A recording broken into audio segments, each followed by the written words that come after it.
Class 10-এর English lesson 3 the passing away of Bapu. তোমরা সবাই মন দিয়ে শোনো আর লেখো। সবাই লাইক অ্যান্ড সাবস্ক্রাইবটা দিয়ে দাও। Unit 2 গান্ধীজি's funeral was to take place the day after his death. House in advance. People lined the route the funeral procession was to follow. Padmashri, Mrs. Norris' daughter, spoke up for us all when she said simply, "We will walk. It is the last time we shall be walking with Bapu." It was an organized walk. Thousands silently watched the procession. Bapu lay on an open track covered with flowers. Thousands of people were trying to touch Bapu's feet. It was impossible to move in the crowd. মৃত্যুর পরের দিনই গান্ধীজির অন্ত্যেষ্টিক্রিয়া হওয়ার কথা ছিল। তার বহু আগে থেকেই মানুষজন যে পথে গান্ধীজির মৃতদেহ যাবে সেখানে ভিড় করে দাঁড়িয়েছিল।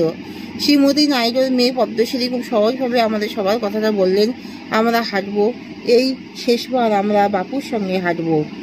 এটা ছিল একটা যন্ত্রণাদায়ক হাঁটা। হাজার হাজার মানুষ নিস্তব্ধভাবে সেই শোক মিছিলের দিকে তাকিয়েছিল। একটি খোলা ট্র্যাকের মধ্যে ফুলে ঢাকা গান্ধীজি শায়িত ছিলেন। মানুষজন কাঁদতে কাঁদতে বাপুর পাটুকু স্পর্শ করার চেষ্টা করছিল। এই প্রচণ্ড ভিড়ের মধ্যে হাঁটা অসম্ভব হয়ে উঠেছিল। As I moved forward slowly, I understood I was not merely in the midst of giving people. This was even more than the funeral procession of India's beloved leader. I was among people for whom walking with Bapu had a special meaning. We had walked with Bapu over the roof and smooth of India's recent history. We could not now accept the fact that the man who had led us over many difficult paths we have never going to walk with us again. Bapu's right figure had walked staff in hand over a large part of India. To walk is to make slow progress. It is to think with clarity and closely look at all that is around you, from small insects to the horizon in the distance. Moreover, to walk was often the only way open to the average Indian. It required no vehicle except his own body and cost him nothing but his energy.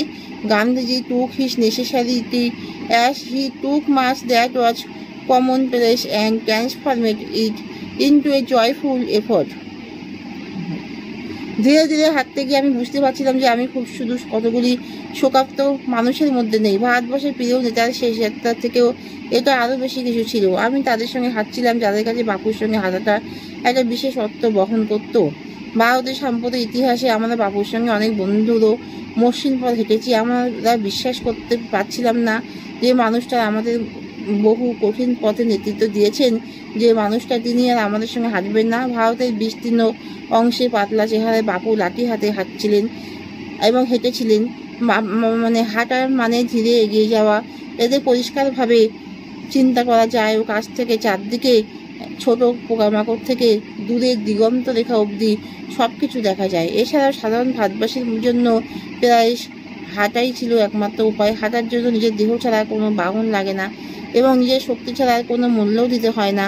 Gandhiji আরও অনেক সাধারণ জিনিসের মতো হাঁটার অভ্যাসকেও প্রয়োজনীয় রূপে গ্রহণ করেছিলেন এবং একে একটি আনন্দময় প্রচেষ্টায় পরিণত করেছিলেন। এখানে শেষ করলাম। তোমরা কিন্তু লাইক আর সাবস্ক্রাইবটা দয়া করে সবাই দিয়ে দিও।